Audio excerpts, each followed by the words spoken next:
ना हल होने वाली समस्या। एक दिन की बात है, एक व्यक्ति जिसका नाम देव था, वह दरबार में हाजिर हुआ। वह राजा से न्याय करने की मांग करने लगा। देव नामक व्यक्ति कह रहा था कि महाराज, आप न्याय करें, मेरे साथ मेरे मालिक ने बहुत बड़ा अन्याय किया है। महाराज ने कहा, तुम सब कुछ खुल कर बताओ, तभी मैं तुम्हारी मदद कर सकता हूँ। वह व्यक्ति बोला, महाराज, मेरा नाम देव है। आज से 2 दिन पहले की बात है, मेरे मालिक कहीं जा रहे थे। बाहर बहुत ज़्यादा धूप थी।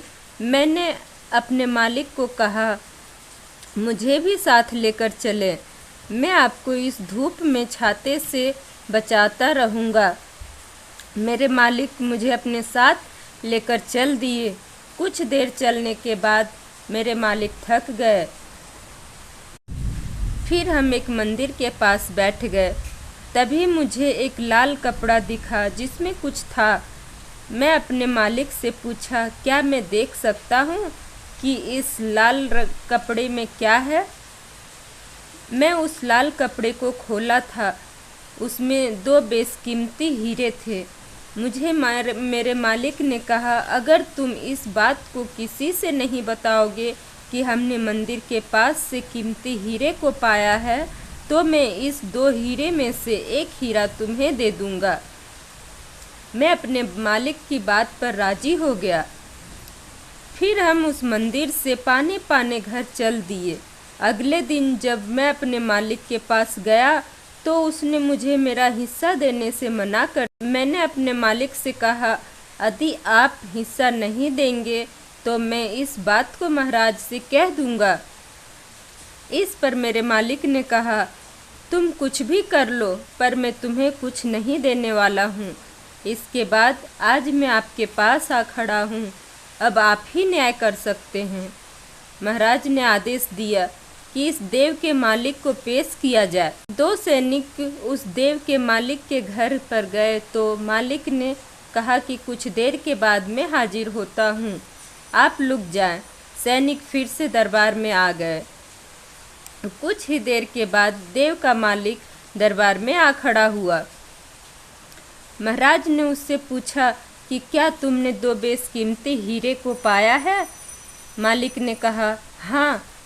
क्या तुमने उस हीरे को अपने नौकर जिसका नाम देव है उसे देने को कहा था? उस मालिक ने कहा, हाँ, पर वह दोनों ही हीरे उस देव के पास ही हैं। मैंने अपने नौकर से कहा, इस हीरे को हमने मंदिर के पास पाया है तो इस पर पूरा अधिकार राज्य का है।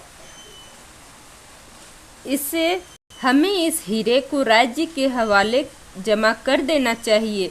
मैं खुद ही उस हीरे को जमा कर देता, पर मेरे पास उस वक्त कुछ काम था, इसलिए मैं अपने नौकर को यह काम दे दिया। अगले दिन मैं अपने नौकर से हीरे को जमा करने का रसीद मांगा तो वह बात घुमाने लगा। मैंने उसे डराया भी कि मैं इस घटना को महाराज को बता दूंगा, इसके बाद वही फैसला करेंगे। फिर उसने आपके पास आकर पता नहीं क्या कुछ अपने साथ 2 गवाह भी लाया हूँ। वह दोनों गवाह ने भी कहा, इन्होंने मेरे सामने ही देव को हीरे दिए। अब महाराज को लगने लगा देव ने ही हीरे को अपने पास रखा है। महाराज, तेनालीराम और अन्य मंत्री मंथन भवन की ओर चले। सभी मंत्री बस यह कह रहे थे कि नौकर ही चोर है, लेकिन तेनालीराम को लगता था कि मालिक चोर है। महाराज ने तेनालीराम से कहा, आप यह कैसे कह सकते हैं कि मालिक के पास ही हीरे हैं? इसके पास तो 2 गवाह भी हैं। तेनालीराम ने कहा, आप पर्दे के पीछे से सब कुछ देखें और मैं साबित करता हूँ कि कैसे मालिक चोर है। तेनालीराम बाहर आया। उसने दोनों गवाहों को अलग अलग स्थान पर बैठा दिया। फिर पहले गवाह से पूछा, मुझे बताएं कि हीरे किस चीज में थे? पहला गवाह बोला, कागज में। हीरे मंदिर के किस ओर थे? पहला गवाह ने कहा, दक्षिण की ओर।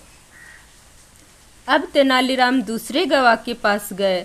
फिर दूसरे गवाह से पूछा, मुझे यह बताएं कि हीरे किस चीज में थे। उस गवाह ने कहा, कपड़े में। कपड़े का रंग क्या था? तेनालीराम ने पूछा। कपड़े का रंग सफेद था, दूसरे गवाह ने बताया। हीरा मंदिर की किस ओर पाया गया था? पश्चिम की ओर। अब तेनालीराम पहले गवाह के पास गए और बोले, तुम सब कुछ झूठ बोल रहे हो। तुम्हारे साथी ने मुझे सब कुछ बता दिया है। अब उसे मैं कोई सजा नहीं देने दूंगा, पर अब तुम्हें सजा से कोई नहीं बचा सकते। यह सुनते ही पहला गवाह रोने लगा। उसने कहा, मुझे माफ़ करें, मैं हीरे के बारे में कुछ नहीं जानता हूँ। मैं तो बस अपने मालिक के घर में नौकरी करता हूँ। उन्होंने ही मुझे यहाँ झूठी गवाही देने को कहा था। अगर मैं यह झूठी गवाही नहीं देता तो मुझे नौकरी से निकाल देते। अब तेनालीराम सब कुछ समझ चुके थे। तेनालीराम ने अपने साथ उस पहले गवाह को लेकर महाराज के पास गए। महाराज के सामने उस गवाह ने सब कुछ सच बता दिया। दरबार में आकर महाराज ने आदेश दिया कि इस देव के मालिक को गिरफ्तार कर लो और इसके घर की जांच किया जाए। घर की जांच में दोनों हीरा मिल गया। महाराज ने दंड के रूप में देव के मालिक को देव को 2000 असरफियाँ देने का आदेश दिया। इसके साथ ही महाराज ने तेनालीराम को उपहार दिए इस ना हल होने वाली मामला को हल करने के लिए। तो थैंक यू दोस्तों।